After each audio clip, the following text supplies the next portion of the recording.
Lord everyone, how are you all? Hope you all are doing good. Welcome back to Daily Vlogs.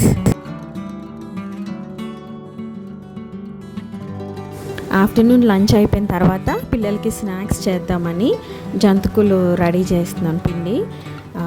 ఇది అమ్మ నాకు పంపించింది కదా జంతికల పిండి, అది ఈ టీ గ్లాస్తోని ఒక 5 గ్లాసెస్ తీసుకున్నాను. సో అందులోని ఉప్పు, కారము, పసుపు, అలాగే కొంచెం వంట సోడా అండ్ వాము ఇవన్నీ కలిపేసుకుని వేడి నీళ్ళు పక్కన పెట్టుకున్నాను. సో వేడి నీళ్ళతోని డో అంతా మంచిగా ప్రిపేర్ చేసుకున్నాను. వేడి నీళ్ళు ఎందుకంటే కొంచెం క్రిస్పీగా యాడ్ అవుతుంది అనమాట. వంట సోడా నేను అప్పటికప్పుడు వేసేస్తున్నా అని చెప్పేసి కొంచెం యాడ్ చేసాను, చాలా కొంచెమే. అదే మనకు కొంచెం టైం ఉంది అంటే మంచిగా నీట్ చేసేసి ఒక 30 మినిట్స్ పక్కన పెట్టేసామనుకోండి, అది మంచిగా 30 మినిట్స్ తర్వాత వేస్తే మంచిగా మన క్రిస్పీ జంతికలు వచ్చేస్తాయి. ఈ జంతికలు చేయగా నాకు తెలిసింది ఏంటంటే జంతికల పిండి ఎప్పుడు కూడా కొంచెం గట్టిగా కలుపుకోవాలి. అదే మనం కొంచెం లూజ్గా కలుపుకున్నాం అనుకోండి, జంతికలు అనేవి గట్టిగా వస్తాయి, బాగుంటాయి కానీ గట్టిగా వస్తాయి అన్నమాట. అదే మంచిగా ఆడుతూ ఉండాలంటే పిండి ఎప్పుడు కూడా గట్టిగా కలుపుకుంటేనే బాగుంటుంది.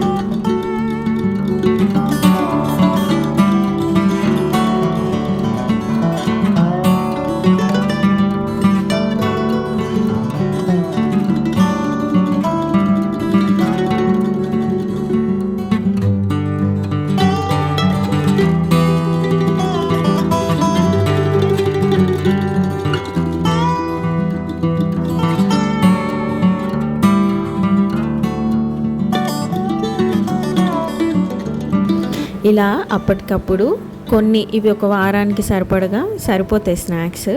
అప్పటికప్పుడు చేసుకుంటే ఫ్రెష్గా ఉంటుంది, నిల్వ ఉండకుండా. అందుకని ఒక 5 కప్స్తోనే చేశాను అనమాట. సో చాలా బాగా వచ్చే జంతికలు అయితే ఆ టిప్స్ మాత్రం తప్పకుండా ఫాలో అవ్వండి. అప్పుడప్పుడు బట్టలు ఇలా బయట ఆరేసుకుని అంటే ఎండకి ఇలాగా కాసేపు ఉంచితే ఏమన్నా వాసన కానీ ఏదైనా తేమ ఉంటే అవన్నీ పోతాయి అన్నమాట. మా హస్బెండ్ బట్టలు కొంచెం వాసన వస్తున్నాయి అన్నారని అలా వేశాను. కబోర్డ్స్ ఉంటే ఇదే ప్రాబ్లం అనమాట, ఒకలాంటి స్మెల్ అనేది వస్తూ ఉంటుంది. సో దాన్ని అవాయిడ్ చేయడానికి డోర్స్ మనం అప్పుడప్పుడు తెరిచిపెడుతూ ఉండాలి. నా దగ్గర ఒక చిన్న వుడ్ పీస్ ఉంది. సో దాన్ని ఒక DIY చేద్దామని ఎప్పటి నుంచో అనుకుంటూ చేశాను అనమాట. బాగానే వచ్చింది కానీ గ్లూ సరిగ్గా స్టిక్ అవ్వలేదు దానికి. సో అందువలన అది మార్నింగ్ కల్లా పడిపోయింది. సో మళ్ళీ నెక్స్ట్ వీడియోలో మీకు చూపిస్తాను అది మంచి స్టిక్ అయిన తర్వాత ఏం DIY చేశాను అన్నది. ఈ మొక్క మీకు గుర్తుందా? చాలా ఇష్టంతో కొనుక్కున్నాను. నా ప్రీవియస్ వ్లాగ్స్లో మీతో షేర్ చేసుకున్నాను ఈ మొక్క. కానీ తెచ్చిన ఒక 1 వీక్, ఒక 15 డేస్ బాగానే ఉందండి. కాకపోతే లీవ్స్ అన్నీ డ్రాప్ అయిపోవడం, లీవ్స్ అన్నీ ఎండిపోవడంతో స్టార్ట్ అయ్యింది. అయితే నేను కొంచెం దీనికి టైం ఇచ్చాను సెటిల్ డౌన్ అవ్వడానికి. బట్ ఇది అంతా లీవ్స్ అన్నీ డ్రాప్ అయిపోతూనే వచ్చాయి. అందుకని నేను సాయిల్ చేంజ్ చేసేసాను దీనికి. తర్వాత మెల్లిగా ఇప్పుడు అది సెటిల్ అయిందనమాట. సో కొత్త చిగులు పక్క నుంచి వస్తున్నాయి. హోప్ సో మంచిగా పెరగాలనుకుంటున్నాను. అండ్ ఇది హ్యూమిడిటీ ఎక్కువ ఉండాలన్నమాట దీనికి. అందుకని పెబుల్ ట్రే కూడా రెడీ చేసి పెట్టాను అనమాట. మీ దగ్గర ఒకవేళ మొక్కలు ఇలాగే గ్రోత్ సరిగ్గా లేకపోయినా ఏదైనా ఒక ప్లాంట్కి ఒక ఇష్యూ ఉందంటే ఒకసారి సాయిల్ని చెక్ చేసుకోండి. పాత సాయిల్ అయితే సాయిల్ని చేంజ్ చేయండి. సో దట్ ఆ ప్లాంట్ అనేది హెల్తీగా గ్రో అవ్వడానికి ఛాన్సెస్ ఉంటాయన్నమాట. ఈరోజు కొంచెం లేట్ అయిపోయింది, లైక్ DIY అది చేశాను అన్నాను కదా. సో బాల్కనీలో కూర్చుంటే టైం అనేది అస్సలు సరిపోదు. సో గబగబా అక్కడి నుంచి లేచి ఇంకా అన్నీ క్లీనప్ చేసి ఇంకా ఈ బట్టలు అనేవి మడత పెట్టేస్తున్నాను. ఇది ఇలా ఉంచేసి తర్వాత చేద్దాము అని అనుకుంటే అస్సలు చేయలేను. అందుకని కూర్చొని ఇంకా గబగబా మడతలు పెట్టేసి ఎక్కడక్కడ సదిరేసి 7 అయిపోయింది కాబట్టి నేను ఇంకా ప్రేయర్ చేసేసుకున్నాం అనమాట. బై ద వే నా వ్లాగ్స్ ఎలా అనిపిస్తుందో మీరు చెప్పాలి నాకు. అంటే నేను డైలీ రొటీన్ షూట్ చేయగలనండి, అది బోర్ కొట్టేస్తుంది కదా. అంటే రోజు లేపటము, వంట చేయడం, అదే వంట కదా అదే చూస్తే బాగోదు కదా. సో ఏదైనా ఇన్ఫర్మేషన్ ఉంటే, ఏదైనా కొత్త వంటకం నేను చేస్తే అందులో టిప్స్ ఉంటే కనుక నేను తప్పకుండా వీడియో తీయడానికి చూస్తాను. నాకైతే చాలా మంచి జెన్యూన్ సబ్స్క్రైబర్స్ ఉన్నారండి. I'm so thankful and grateful also. ఇక్కడ ఏం చూపిస్తున్నానంటే రోజు నేను ఇలాగా మీగడ్ని కలెక్ట్ చేసుకొని ఇలా నెయ్యిని ప్రిపేర్ చేస్తానన్నమాట. సో ఇలాగ హాఫ్ లీటర్ పాల ప్యాకెట్తో నేను ఇవన్నీ చేస్తున్నాను. ఇది ఈ మధ్య కాలంలో అలవాటు చేసుకున్నానండి, అందుకనే మెన్షన్ చేస్తున్నాను. అంటే ఒక థాట్ఫుల్గా ఆ లైఫ్ స్టైల్ని నేను చేంజ్ చేసుకున్నాను. ఇంకా ముందు కూడా ఇంకా మంచిగా అప్గ్రేడ్ అవ్వాలని నేను అనుకుంటున్నాను. ఇది ఓన్లీ పాసిబుల్ విత్ గాడ్. నేను వీటి గురించి ప్రార్థన చేశాను. ఇవన్నీ నాకు తెలియనప్పుడు, వంటలు తెలియనప్పుడు, ప్రతి విషయంలో అండి దేవుడు నాకు సహాయం చేశాడు. మనము ప్రతి చిన్న దాంట్లో కూడా మనం దేవుడిని సహాయం అడగాలి, జ్ఞానం అడగాలి. దేవుడు తప్పకుండా మనకు జ్ఞానం ఇచ్చే దేవుడు. And at the same time don't forget to praise God. ఎల్లప్పుడూ ఆయన స్తుతిస్తూ ఉండాలి. అది మన తరాలకి మనము నేర్పించాలి. నైట్ టైం పాలు మిగిలితే ఇలా తోడు పెట్టేసుకుని ఉంచుకుంటాను. సో మధ్యాహ్నంకి అలా నైట్కి అలాగా మాకు సరిపోతుంది అనమాట ఈ పెరుగు. సో మళ్ళీ నైట్ అలా నెక్స్ట్ డే నైట్ అలా తోడు పెట్టేస్తాను. ఈరోజు నేను డిన్నర్లోకి కాలీఫ్లవర్ పకోడీ చేస్తున్నాను అండ్ చారు కూడా పెట్టాను. టమాటో పచ్చడి కూడా చేశాను అనమాట. సో ఇవి ఈరోజు డిన్నరు. ఎప్పుడు ఏది చేసిన రెసిపీ ఒకసారి మళ్ళీ యూట్యూబ్లో చెక్ చేస్తాను. చాలా కుకింగ్ ఛానల్స్ ఉన్నాయి కదా.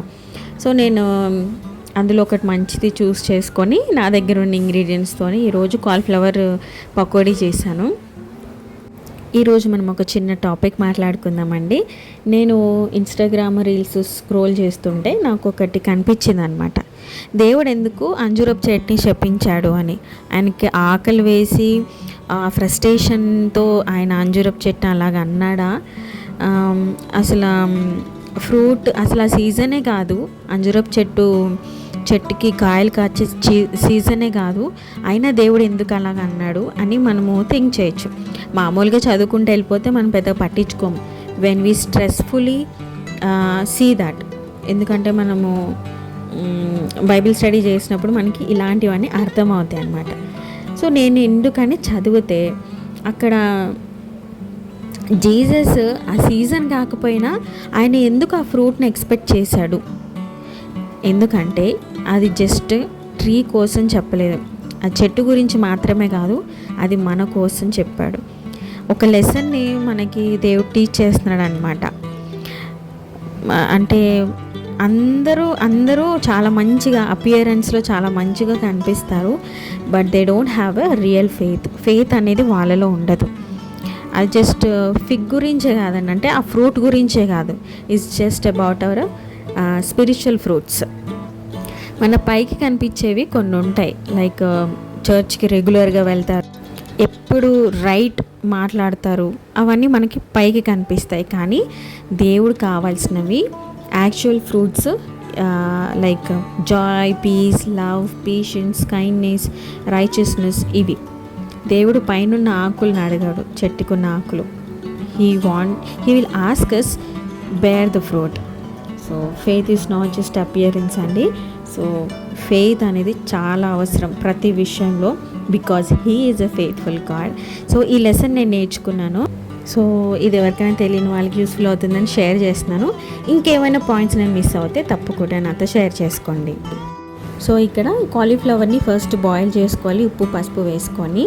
దాని తర్వాత పిండి రెడీ చేసుకోవాలి కదా. సో ఇందులో నేను మైదా పిండి, బియ్యం పిండి యూస్ చేశాను. బియ్యం పిండి బదులు మీరు కార్న్ఫ్లోర్ ఉంటే అది కూడా మీరు యూస్ చేసుకోవచ్చు. తర్వాత కారం, ఉప్పు, పసుపు, జీలకర్ర పొడి, తర్వాత మిరియాల పొడి అండ్ గరం మసాలా, ధనియాల పొడి, కరివేపాకు, కొత్తిమీర, ఉప్పు, ఇవన్నీ వేసుకొని మంచిగా మిక్స్ చేసుకోండి.